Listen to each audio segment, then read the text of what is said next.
Hello બાલ દોસ્તો, આજે 30મી સપ્ટેમ્બર 2024 હું ક્લેરા ક્રિશ્ચિયન અને આજે એક નવી જ વાર્તા લઈને આવી છું.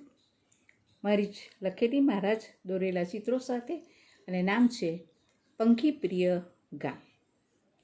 એક ગામ હતું અને એ ગામ પંખી પ્રિય ગામ હતું. ગામના ખેડૂતો એમના ખેતરમાં જે કંઈ પાક થાય એ પાકમાંથી 10% એટલે કે 10મો ભાગ એ ગામના સરપંચની પાસે જમા કરાવે અને એકઠા થયેલા એ દાણા એ પંખીઓના ચણ માટે આખું વર્ષ વાપરવામાં આવે. ગામ નાનકડું, પણ ગામમાં ચબૂતરા 3.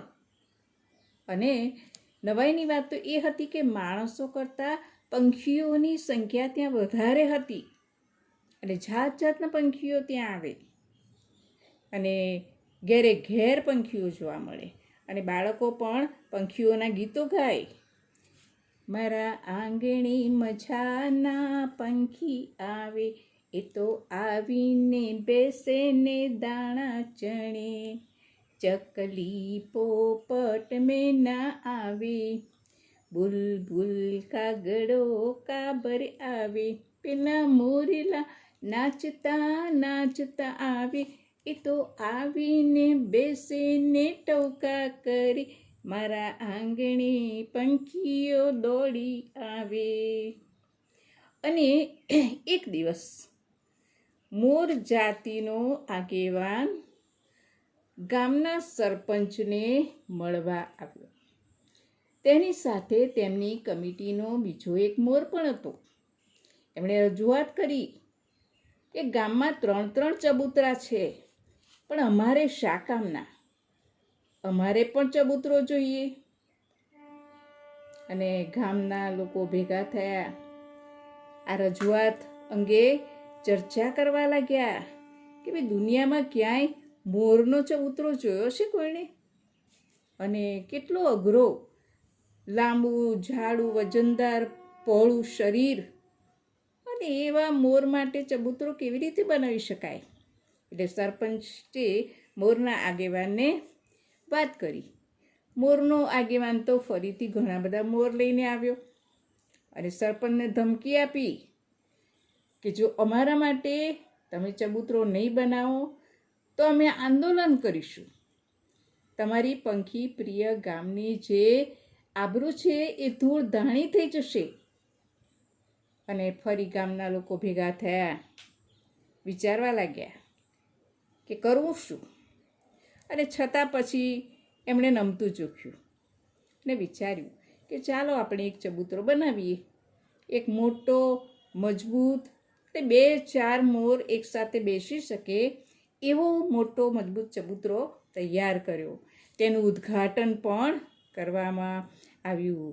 દાણા નાખવામાં તો ગામના લોકો પાછા પડે એમ નહોતા.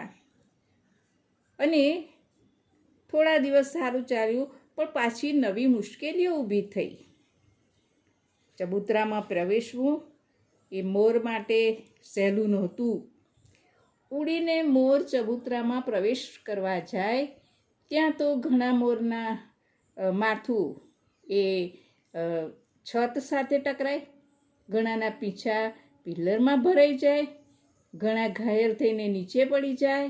અને એવા ઘાયલ થયેલા મોરને પાછું હોસ્પિટલમાં દાખલ કરવા પડે. ગામના લોકોને માટે એક નવી જવાબદારી આવી પડી. એ માટે પાછી બર્ડ હોસ્પિટલમાંથી બર્ડ એમ્બ્યુલન્સ મંગાવવી પડે. હવે રોજ રોજ આવું થાય એટલે ગામના લોકોએ વિચાર્યું કે એના કરતાં આપણે જ એક બર્ડ એમ્બ્યુલન્સ વસાવી દઈએ તો. અને ગામ લોકોએ પણ થોડો ખર્ચો કરી અને એક બર્ડ એમ્બ્યુલન્સ ખરીદી લીધી. પણ રોજે રોજ મોરને લઈ જવાના હોસ્પિટલ, પાછા લાવવાના, સંભાળવાના, આ તો બહુ મુશ્કેલ, ખર્ચ ભર્યું અને જવાબદારીવાળું કામ હતું. અને પાછું જો કોઈ મોરનું અવસાન થાય કોઈ મોર મરી જાય તો પાછી આ તો રાષ્ટ્રીય પંખી, હત્યાનો ગુનો લાગુ પડી જાય.